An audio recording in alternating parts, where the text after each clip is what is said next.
Hello, welcome to Lemon Studios, where we talk anything and everything entertainment. I'm, of course, Lemon himself, Z Clamone, and this is my review for Friday Night SmackDown. But before we get into that, let's get the house clean out of the way. Share them, leave a like, comment below, let me know your thoughts on Friday Night SmackDown, and of course, hit that subscribe button as it helps me grow into my YouTube career. I will greatly appreciate it. Now, all that out of the way, let's get into the review, shall we? So, another week down.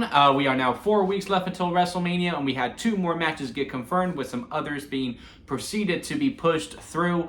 And those 2 matches that are now confirmed are Randy Orton versus Kevin Owens, and of course Roman Reigns versus CM Punk versus Seth Rollins. Did not get confirmed on the show, but after the show was over, the poster got sent out by Triple H, and now it is official. So we are now up to 6 matches confirmed, with some others still brewing in there. Damian Priest versus Drew McIntyre is basically a lock at this point. This tag team turmoil is definitely going to happen. Still not really sure what we're going to do with the U.S. title. I do know LA Knight's going to be involved with Jacob Fatu and Solo Sikoa, assuming. Maybe we do have another triple threat, but really 3 triple threats on one Mania, because, you know, the women's world title is going to be a triple threat as well. Maybe it gets turned into a fatal 4-way with Braun Strowman being added, or maybe Jimmy or someone. I don't know what we're doing with that U.S. title, but I know it at least follows those 3 names within it. But yeah, to me, this episode of SmackDown was fine.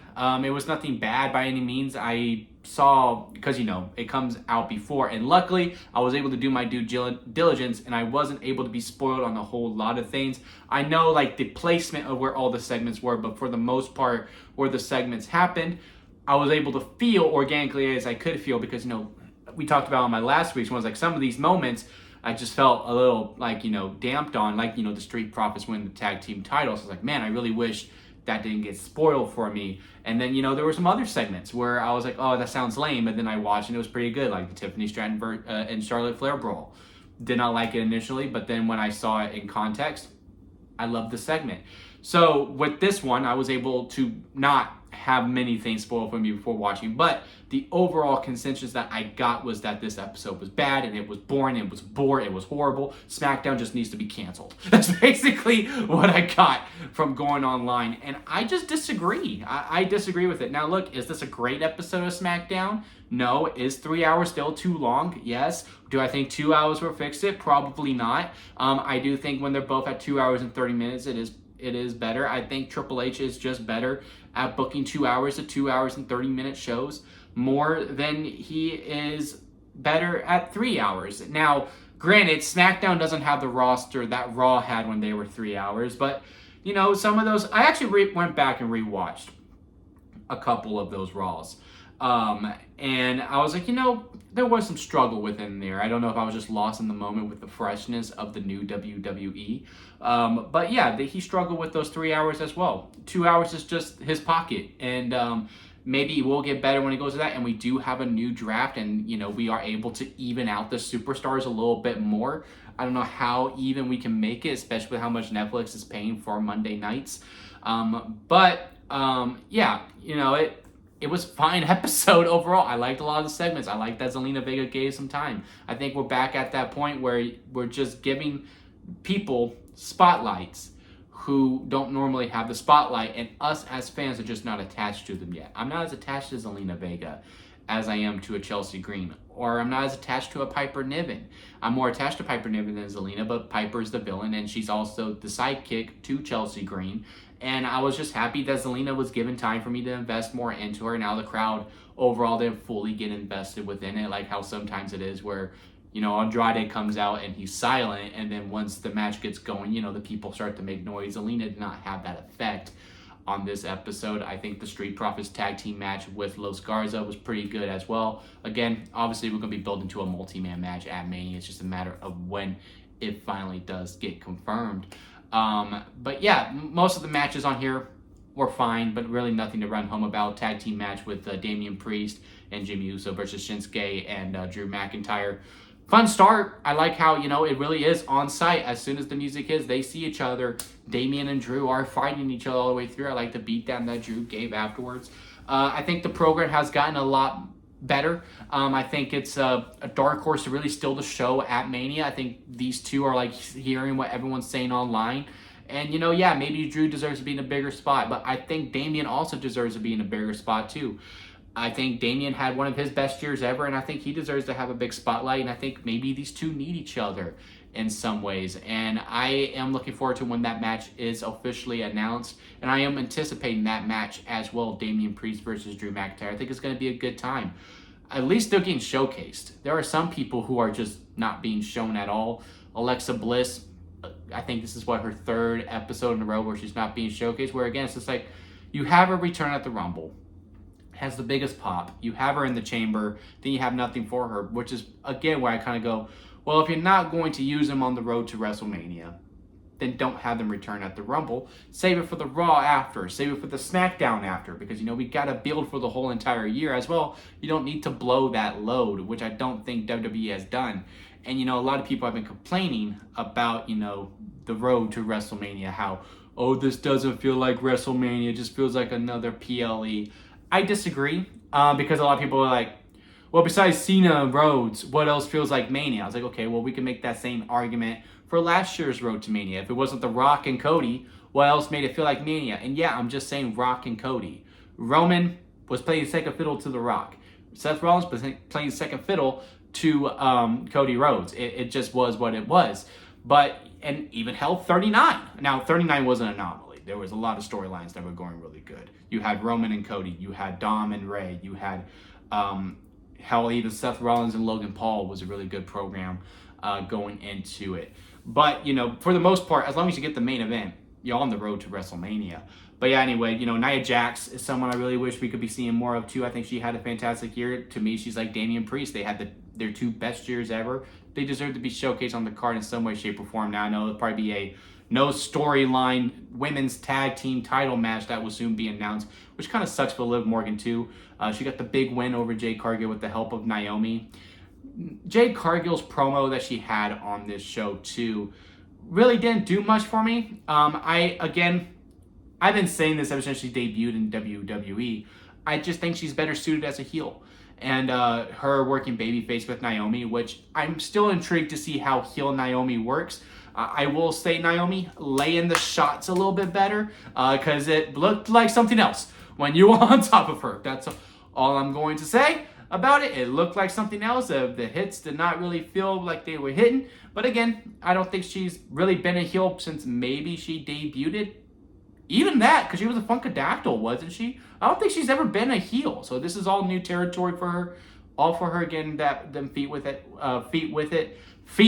with it. Oh my God, I cannot talk. And seeing how it progresses as we go on this road. I'm still nervous that match is not going to make it to Mania. Just again, due to how they treat women's matches at WrestleMania. If you're not for a title, you're not getting on the show. But either way, I'm still very curious to see how heel Naomi works, even though, again, I don't think face Jade Cargill works as well. I think she is just better suited as a heel. She feels much more natural within it. I mean, you see it in some of the promos too, like when Bianca and Jade would be talking in backstage promos, Bianca would be giving all the praise to the tag teams while Jade's like, they suck. We're better, and we're going to beat them. And that just suits her character more. I think that suits her personality more too. So I think, after we get done with this program, or maybe we call an audible if this Naomi thing isn't working out and we do a double turn, there is still a way you can justify Naomi attacking Jade and making her a babyface again. There is a way you can do it. It's just a matter of how we get to that point, and we'll see how these weeks progress within it. But yeah, the Randy Orton versus Kevin Owens promo, that was pretty good as well. But Kevin's trying to apologize, but even though he doesn't really mean it because he's scared that Orton's going to punt him in the face, Orton saying, I'll see you at Mania. Good program overall. The main event segment was a little bit of a downer. I kind of wanted more words. Maybe they were just running out of time. Maybe this was a segment that should have kicked off like Cena and Rhodes, and then everyone else could have adjusted with it as it progressed, because I do think, really there was only 3 segments going on, and we'll save Tiffany and Charlotte for the end here. But, those 3 were talking, and it just really felt like it was sped up all the way through. I mean, goddamn, Roman takes like 10 minutes to get to the ring. So maybe if he walked a little bit faster, we would have had more time. But, Seth Rollins comes out. He only says a few words. CM Punk comes out. He only says a couple lines. They beat each other up. Fun brawl. Don't get me wrong. It was a fun brawl. All 3 point out the sign. Match is confirmed. We're on the road. And everyone's assuming that's the night 1 main event. It is a lead contender. Absolutely, for sure. 3 huge names. But I will say I will give the edge to the women's world title triple threat more to this triple threat because, again, one, there's a title. And I'm also just enjoying that program a little bit more with Rhea, Bianca, and Io, which is probably likely happening because both Punk and Seth have said, we don't need to main event. We're good with where we're placed on the card. Well, no matter what, it's a big time match. It doesn't matter if we go on last. So maybe there's already discussion of, hey, let's let the women main event this one, night one, and we'll kick off night two. Or hell, have them kick off night one. Now, I think Jay and Gunther deserve that spot more. Or hell, maybe you do give it to Tiffany Stratton versus Charlotte Flair. And Tiffany's getting a lot of heat. Not a lot of heat. I mean, she's not in trouble, but a lot of people are dogging on her after this segment, and sometimes it is warranted. I do think she did struggle within this segment quite a bit. This is just a case of hell. Regardless of how much accomplishment she has made and how fast she has been able to pick up on the business, I do believe she's only been doing this profession for maybe 3 years. I think the road to 39, so 2023, I believe, is when she was first signed. So yeah, not even a full 3 years. It's only 2025. Maybe she started in 2022 and she got the TV in 2023, but you get what I'm saying. She's still relatively new. She hasn't been doing this for 10 years. And Charlotte is just on a whole other level. You like she said on this, you're either booing or you're wooing. And I am definitely one of the ones who woos with her. I do think she is the GOAT. I do think when it's all said and done, there have been a lot of greats before her. Lita, Trish Stratus, Mae Young. Lots of greats before her, and they will be greats after her. But she is Michael Jordan. She will be known as the one who is the greatest of all time because she can really just do it all. And there is a just pedestal to her. And like what Charlotte said in her promo as well, everyone's compared to me. It's not just because you're a shiny new toy. It's not just because you're blonde and you can do a backflip. Everyone's compared to me. I remember when Bianca was coming up, like, oh, is this the new Charlotte? And the way that Charlotte probably does promo, she's probably like her dad. She just wants to do it out there. What do I need to get? What do I need to accomplish?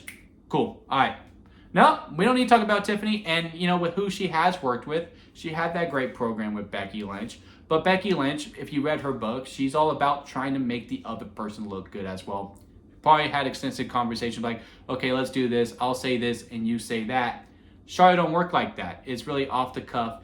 And I can imagine Tiffany was probably like, what are some things I should say? Because you feel how Charlotte would ad-lib some few things and you could see the frustration on Tiffany's face, and then she would go back to the scripted line and it just didn't feel as natural. I just think that, if Tiffany would have gone back, you can do bad guy versus bad guy with one being a face. I mean, even when Tiffany was a heel, she was getting cheered. If she would have just been like, you're jealous of me because I am the new you. Like, this is a clash of generations in a type of way where they're both at their prime. I'm younger, I'm hotter, I can do all these different things. Again, I don't personally think these things by any means, but Tiffany could be saying all these things about it, like, I'm just better than you in every way, shape, or form. I am the upgrade. And then Charlotte can maybe buy into that a little bit, and you can see some doubt within her. Because Charlotte, if she gives you credit, she will sell for you, but you have to earn it. And I think Tiffany is just starting to see this whole other side where it's just like, hey, there's levels to this, and Charlotte's on a whole other level. And when it comes to promos, very few can keep up. And that is the other three horsewomen, Bayley, Becky, and Sasha, are the only ones who were able to go toe-to-toe with her on the mic. And along with Rhea Ripley, I think that's the only other person. I mean, this really did remind me a lot of the Alexa Bliss and Charlotte side-by-side screen on that Survivor Series pre-show, which in a lot of ways killed Alexa's momentum quite a bit and led her to possibly get into where she is now as this character with the Wyatt Six, presumably pretty soon when they do return. And Tiffany just needs to hey, I need to start learning how to ad-lib. I need to start learning with the cut-offs. It is very much sink or swim for her. Now, as for the people who are saying, well, now she has to win. No, she doesn't.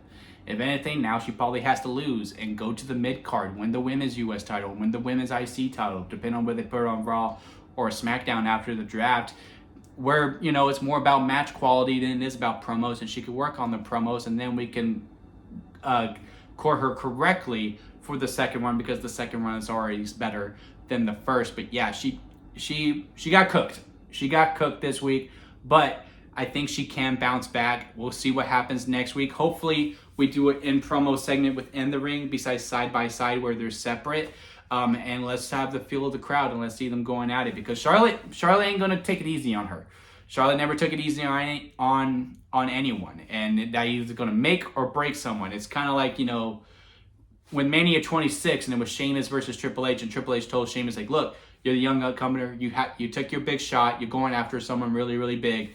You either succeed or it puts you in discouragement, and this is where Tiffany Stratton is right now. But overall, again, I didn't hate this episode of SmackDown. I wasn't struggling to watch it by any means. Again, I thought the matches were fine. I thought the segments we did were pretty good overall. And, you know, I'm glad that we're starting to announce these matches. I just want more up-tempo with them. And to be like I'm telling you, Monday, I need some other matches announced and confirmed, like Logan Paul versus AJ Styles. We need to make that. We need to make that confirmed. Next Friday, I need Damian Priest versus Drew McIntyre, confirmed. I need to know exactly what we're doing with the tag titles at Mania, confirmed. I need to know what we're doing with the IC title with Braun Breaker, Penta, and the Judgment Day, confirmed. I need all of these things confirmed to really build up, because we need to sell tickets, man. We need to sell these tickets. The name isn't selling as much, probably because they're way too goddamn expensive. But with that being said, we just need to announce these matches and get it more confirmed, and we need to know which night they're going on. I also really like the new set for how the graphics are for Mania. We have it for Tiffany and Charlotte, and then we got it Orton and Owens one. I like the new one a little more. I like the playing cards too. I kind of hope we keep both. I would assume the playing cards is the one that's going to be showcased on the stadium, you know, when they have like the giant screen and then on each side where they show who's fighting in it. I would assume the cards are going to be shown during that. And then when we are going to be showing which matches next, we'll do the other ones with the poker chips. But yeah, again, overall, it was a fine episode of SmackDown. I didn't hate it, but I also didn't love it. I'm kind of just accustomed to what a 3-hour show is going to look like. Italy was a great crowd. Can't wait for London next week. And then, of course, we have Glasgow on Monday. So let me know what y'all think about it down in the comment section. Leave a like if you made this far within the review. I do greatly appreciate it. And hit that subscribe button, as I am trying to grow into my YouTube career. And until next time, guys, I'll see you here at Lemon Studios.